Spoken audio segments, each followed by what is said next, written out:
বৈষম্য বিরোধী ছাত্র আন্দোলনে আমাদের যাদের ত্যাগের কারণে আমরা এই নতুন স্বাধীনতা পেয়েছি তাদেরকে শ্রদ্ধা দিতেই তাদের প্রতি শ্রদ্ধাঞ্জলি প্রজ্ঞাপন করার জন্যই আজকে আমরা সকলে একত্রিত হয়েছি। আমরা স্বাধীনভাবে বাঁচতে চাই।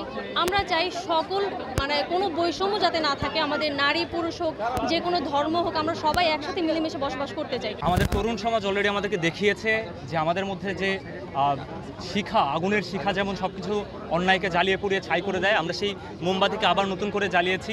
এদেশ আবার নতুন করে জাগছে। আমরা এই মোমবাতি প্রজ্বলনের মাধ্যমে আজকে আবার নতুন করে বলতে চাই যে তরুণ সমাজ এখনো মরে যায়নি, এরা এখন জেগে উঠেছে নতুন করে, এই দেশকে নতুন করে গড়ার প্রত্যয় নিয়ে জেগে উঠেছে। আমরা বিশ্বাস করি যে তরুণ প্রজন্মই যদি এগিয়ে আসে তাহলে এই বাংলাদেশ আবার নতুন করে গড়বে।